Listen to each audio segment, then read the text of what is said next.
जो भारत का नागरिक नहीं है, जो घुसपैठ करके आया है, उसके साथ भारत के संविधान के तहत न्याय सम्मत कार्रवाई होती रहेगी। इन्होंने चुनाव चोरी किया है, हरियाणा में चुनाव चोरी किया है। अब फेज 2 12 राज्यों में या संघ शासित प्रदेशों में आरंभ होने वाला है।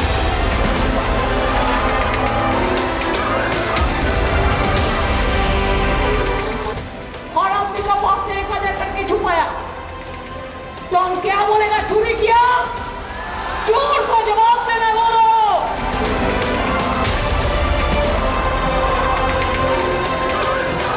घुसपैठिया और रोहिंग्यास को असेंबल करके जो डेथ वोटर है, जो इलीगल इन्फिल्ट्रेटर्स है, उनको प्रोटेक्ट करने के लिए वर्क कर रहा है। मतदाताओं को एहसास है कि अगर रोजगार चाहिए, न्याय चाहिए, हक चाहिए, अधिकार चाहिए, तो वो समाजवादी ही देंगे। सही वोटर लिस्ट होगी तो चुनाव भी पूरी तरीके से ये ऐसा होगा कि कोई सी कुछ उंगली नहीं उठा पाएगा।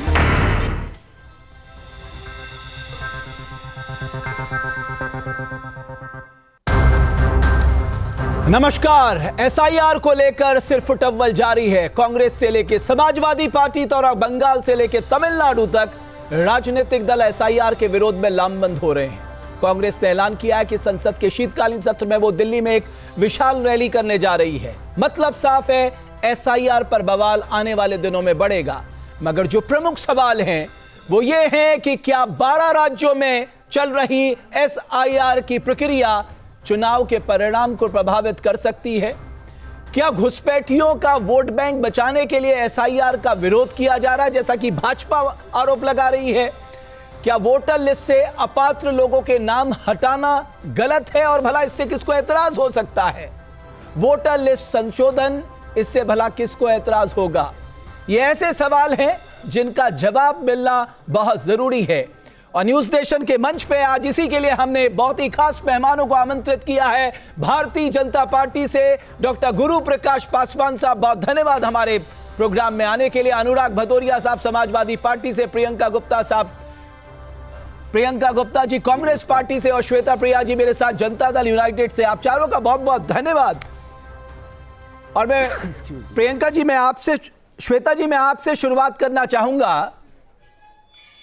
ये जो बार बार कहा जा रहा है कि जो ये प्रक्रिया अपनाई गई है एसआईआर, इससे आपको फायदा मिला बिहार में, और यही कारण है कि कांग्रेस समेत जो बाकी अपोजिशन दल हैं वो इसका विरोध कर रहे हैं। जी, वो तो सारे संवैधानिक प्रक्रिया का ही विरोध करते हैं। इसका मतलब ये थोड़ी है आप गलत चीजों के लिए विरोध करेंगे तो उन चीजों को रोक दिया जाएगा, ऐसा नहीं हो सकता है। वो एक इलेक्शन कमीशन संवैधानिक संस्थान है और ये उसी के तहत आता है। ये उनका शैक्षणिक अधिकार है, उनका अधिकार है ये कि वो एसआईआर करवाते हैं जब भी जरूरत पड़ता है किसी भी स्टेट में। स्पेशल इंटेंसिव रिवीजन का जो प्रोसेस है, ये एक प्रक्रिया है जिसके तहत वो इसलिए ही नहीं, ये जो घुसपैठी का मुद्दा लेके आया गया है कि अगर वोटिंग राइट्स किसके पास होना चाहिए, वो सिटीजन के पास होना चाहिए। जो सिटीजन है उनको ये राइट दिया जाना चाहिए। फॉर एग्जांपल, अगर 20 साल बाद कहीं पे इलेक्शन हो रहा है, इलेक्शन तो वैसे हर 5 साल में होता है, लेकिन अगर 20 साल बाद अगर एसआईआर हो रहा है तो इसमें कोई दिक्कत नहीं होना चाहिए। रीजन कुछ लोग इसी पीरियड में 18 साल से ज्यादा के होते हैं, उनका नाम ऐड करना होता है। कुछ लोगों की मृत्यु हो चुकी होती है, उन्हें हटाना होता है। तो ये तो हर चीज का विरोध ही करेंगे कि एसआईआर नहीं होना चाहिए। जबकि आप कह रही हैं हर बात का विरोध करेंगे, एसआईआर नहीं होना चाहिए। प्रियंका गुप्ता जी, एक जो हमारा वोटर रोल है वो साफ सुथरा हो, उसमें पात्र लोग शामिल हो, उसमें सही लोग शामिल हो, इससे भला क्या एतराज है? क्योंकि पहले ही आरोप लगाया गया था कि साहब बिहार में बहुत जल्दबाजी में किया जा रहा है, हड़बड़ी में किया जा रहा है, वहां पर एक्सक्लूजन प्रोसेस ज्यादा अपनाया जा रहा है, लेकिन इस बार तो बहुत समय है। देखिए, समय तो जरूर है, पर जिस तरह की प्रक्रिया अपनाई जा रही है, मैं खुद उसकी एक साक्ष्य प्रस्तुत करती हूँ कि किस तरीके से अपना वोटर आइडेंटिफाई करके, चाहे वो बीएलओ हो और चाहे वो पन्ना प्रमुख हो, और किसी तरीके से जिस तरीके से यहाँ पार्षद है बीजेपी के, वो सब आइडेंटिफाई कर रहे हैं कि कौन उनका वोटर है और बाकी लोगों का 35 है पर 36 नहीं है ना। हाँ 35 के बाद सीधे 41 आ गया, तो ये हालत है। बीच के सभी घरों को इन्होंने सपाटप कर दिया है। फिर इनसे पूछा गया कि भाई ये कब आएगा, तो उन्होंने कहा और बीएलओ है वो देखेंगे। मैंने बीएलओ का नंबर भी मांगा तो नहीं दिया गया। प्रियंका जी मैं एक बात कहूं, ये गणना प्रपत्र का हाल है, मैं आपको बता रही हूँ, और आपका चैनल के माध्यम से मैं बताना चाहती हूँ आपके दर्शकों को कि किस तरीके से लोगों को गणना प्रपत्र फॉर्म जो है वो सिलेक्टिव ढंग से दिया जा रहा है।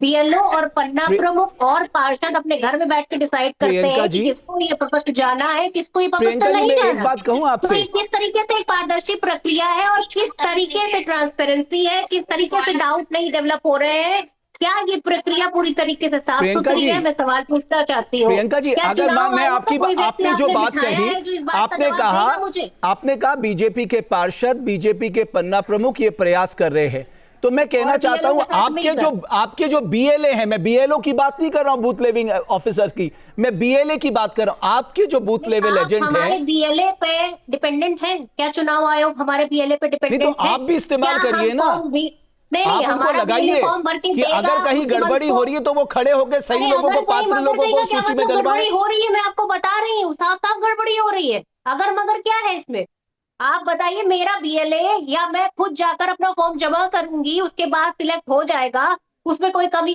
निकाल के साइड नहीं कर दिया जाएगा, इस बात की क्या गारंटी है? क्योंकि अपना वोटर ही आइडेंटिफाई कर लिया इन लोगों ने।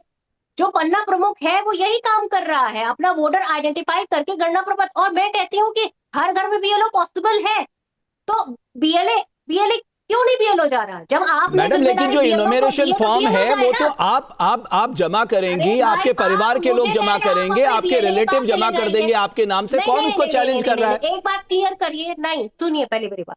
आप कह रहे हैं आप अपने बीएलए के पास चले जाइए, बाकी सब अपने बीएलओ के पास चले जाइए, तो फिर ये प्रक्रिया कैसे पारदर्शी होगी ये बता दीजिए। अगर आपको बीएलए पे ही डिपेंडेंट होना है तो फिर आप बीएलए के पूरे नाम निकालिए, सारे बीएलए के नाम। बीजेपी इतने स्मार्टली अपने पन्ना प्रमुख को लगा रहा है, अपने पार्षदों को लगा रहा है, आपके भी तो ग्राउंड लेवल में वर्कर्स है ना, आप उनको क्यों नहीं लगा रही हैं?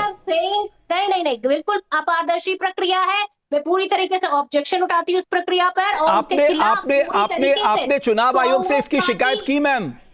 अरे बिल्कुल शिकायत, मैंने पूरा ट्विटर पे डाला है, मैंने फेसबुक पे डाला है, मैंने सब कहीं डाला है। मैडम एक शिकायत पत्र भी आप डाल देती चुनाव आयोग को। चैनल के माध्यम से शिकायत कर रही हूँ। और सिर्फ हमारे चैनल के माध्यम से छोड़िए, आप खुद जाकर, आप तो वहां पर जाके आप ये वीडियो दिखाइए उनको, ये क्या हो रहा है करके। सुनिए ना, वीडियो तो हम दिखा देंगे, पर आप बताइए क्या हर व्यक्ति के लिए पॉसिबल है?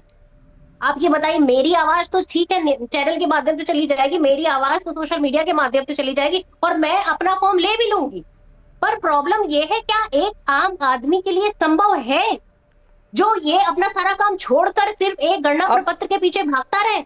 अब क्या ये प्रक्रिया? प्रियंका जी आप कह रही है कि इनके पास पन्ना प्रमुख है, इनके पास पार्षद है, ये उसका फायदा उठा रहे हैं, लेकिन हमारे पास ये मौका नहीं है। बिल्कुल हमारे पास मौका क्या है भाई साहब? जब पूरा चुनाव आयोग आपके साथ खड़ा है, पूरा बीएलओ आपके साथ खड़ा है, पूरी सरकार और पूरा सिस्टम आपके साथ खड़ा है, तो हमारे लिए पॉसिबल तो वैसे भी नहीं है भाई साहब। डॉक्टर पासवान आप जवाब दे दीजिए।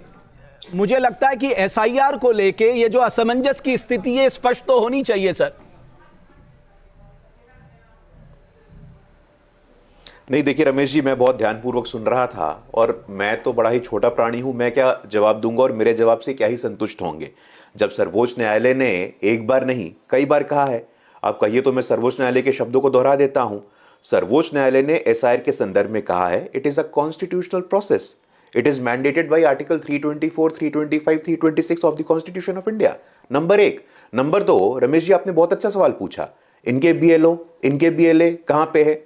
अभी विधानसभा चुनाव में बिहार में जब एसआईआर की प्रक्रिया चालू थी, कांग्रेस पार्टी के, मैं आपके बीच में नहीं बोल रहा था जी, क्षमा चाहता हूं, मैं आपके बीच में, ऐसा रमेश जी अगर बोलना है तो धन्यवाद, मैं किसी के बीच में नहीं। आप अपने बारे में बोल लीजिएगा दीदी, आप अपने बारे में बोल लीजिएगा यार। रमेश जी सर बोलिए। रमेश जी मुझे लगता है कि आप ऐसे डिबेट डिरेल कर रहे हैं, तो मैं इस प्रकार से डिबेट करता नहीं हूं सर। धन्यवाद जी, आप बोलिए सर। मैं बताना चाहता था, ये कह रही थी अभी एसआईआर की प्रक्रिया, एसआईआर की प्रक्रिया जब हो रही थी बिहार विधानसभा चुनाव में, तो कांग्रेस पार्टी के औरंगाबाद जिला के अध्यक्ष हैं, उनका वीडियो है, उनका वीडियो है कांग्रेस पार्टी के जिला के अध्यक्ष का कि एसआईआर की प्रक्रिया बहुत न्यायसंगत हो रही है, सबकी सुनवाई हो रही है, हमारे वोटरों का भी एनरोलमेंट हो रहा है। तो बड़ी विचित्र बात है, ये कौन सी पार्टी है जो अपने जिला अध्यक्ष के बातों को नहीं सुनती है? ये कौन सी पार्टी है जो अपने जिला अध्यक्ष, ये रमेश जी, मैं या तो मैं उठ के चला जाता हूं सर, ऐसे नहीं होता, मैं किसी के बीच में नहीं बोलूंगा। एक बात या तो उनका डाउन करिए आप। प्रियंका जी 1 मिनट रुक जाइए, इसके बाद मैं आपके पास आ रहा हूं, आप जवाब दे दीजिएगा। भाई साहब मैं यहाँ साक्ष्य बैठी हुई हूँ, मैं खुद बता रही हूँ, तो डॉक्टर पासवान क्यों नहीं एड्रेस कर रहे? सुनिए रमेश जी, देखिए अगर आप प्रियंका जी एक बार पासवान, प्रियंका जी मैं आपसे निवेदन कर रहा हूँ, 1 मिनट उन्हें कंप्लीट करने दीजिए, मैं आपके पास आ रहा हूँ मैडम। प्रियंका जी मैं आपके पास आ रहा हूँ, प्रियंका जी मैं आपसे सिर्फ इतना निवेदन कर रहा हूँ, उनको कंप्लीट करने दीजिएगा, आप जवाब दे दीजिएगा। डॉक्टर पासवान कंप्लीट करिए। नहीं देखिए, खिसियानी बिल्ली खंबा नोचे कांग्रेस के सभी नेताओं पे लागू होता है। चुनाव हार गए हैं तो अंपायर को दोष दे रहे हैं, इनकी व्याकुलता समझ में आती है। बिहार कोई दूसरा प्रांत नहीं है, बिहार एक राजनीतिक चेतना, राजनीतिक जागृति वाला प्रांत है। आपको लगता है यहां लोगों को अपने मताधिकार से वंचित कर देंगे और बिहार शांत बैठ जाएगा? अरे इन्हीं लोगों ने इमरजेंसी लगाया था ना, इन्हीं लोगों ने इमरजेंसी का काला अध्याय देश पे थोपा था ना, और उस इमरजेंसी के विरोध में बिहार खड़ा हो गया था। और अगर चुनाव के अधिकार को, मताधिकार को अब छीनने का प्रयास, अरे भाई ऐसा है, देखिए रमेश जी कहाँ उन्होंने वोट डाला आपको पता है? जरा बता दीजिए रमेश जी। ऐसा है कि आप इनसे बुलवा लीजिए, मैं इस प्रकार से डिबेट करता नहीं हूं। आप दिल्ली में वोट डालिए, आपके कार्यकर्ता दिल्ली में वोट डालिए। पासवान वो एक बात प्रियंका जी मैं बता रहा हूँ, प्रियंका जी 1 मिनट, प्रियंका जी क्या कह रही है, एक बार मैं पूछ लेता हूँ। प्रियंका जी आपकी बात रुकिए ना 1 मिनट। डॉक्टर पासवान वो ये कह रही हैं कि कुछ नेता जो हरियाणा में वोट देते हैं वो दिल्ली में वोट दिखाई देते हैं, जो दिल्ली में वोट देते हैं वो बिहार में वोट देते दिखाई दिए। हमारे चुनाव आयोग का ये कानून कहता है साहब, जो रिप्रेजेंटेशन ऑफ पीपल एक्ट है, वो कहता है कि एक व्यक्ति 2 जगह से वोट नहीं देता, वो इलीगल है। वो इसकी बात कह रही है, अब इसका भी लगे हाथ जवाब दे दीजिए।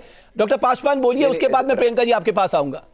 नहीं रमेश भट्ट जी, नहीं रमेश जी, ऐसा है कि मैं 3 बार आपसे आग्रह किया है, अगर एक और बार ये बोलेंगी तो मैं पूरे डिबेट में बोलूंगा इनके बारे में, और फिर आपका डिबेट खराब हो जाएगा। लेकिन मेरी ऐसी मंशा है नहीं, मेरे ऐसे संस्कार है नहीं। कन्हैया कुमार कौन है? कन्हैया कुमार किस पार्टी के हैं? कन्हैया कुमार किस पार्टी के रमेश जी? कन्हैया कुमार ने वोट कहां दिया था? कन्हैया कुमार ने वोट दिया था दिल्ली विधानसभा चुनाव पे, फिर यहां भी वोट दिया उन्होंने। अरे एक केस पे चुनाव आयोग ने स्पष्टीकरण दिया है। बिहार है, ये कोई दूसरा प्रांत नहीं है। यहां लोगों की राजनीतिक चेतना है, राजनीतिक जागृति है। चुनाव में मेहनत करेंगे तो ऐसा परिणाम नहीं आएगा। कोलंबिया चले जाएंगे कॉफी फेंटने के लिए, दिल्ली चले जाएंगे जलेबी बनाने के लिए, और जब चुनाव में पराजित हो जाएंगे तो चुनाव आयोग को दोष ठहराएंगे। अरे भाई, न्याय संगत प्रक्रिया है। राहुल गांधी जी के पिताजी के समय हुआ, राहुल गांधी जी के नानी के समय हुआ, राहुल गांधी जी के दादी के समय हुआ, राहुल गांधी जी के परनानी के समय हुआ, जवाहरलाल नेहरू के समय हुआ। डॉक्टर पासवान, बड़ी विचित्र बात है। जहां भक्ति है हर शब्द में, कथाओं में छुपे हैं दिव्य रहस्य, और ज्योतिष देता है जीवन को दिशा। धर्म से जुड़ी हर बातों को जानने के लिए हमारे चैनल स्तुति को सब्सक्राइब करें। चैनल पर जाने के लिए इस लिंक पर क्लिक करें।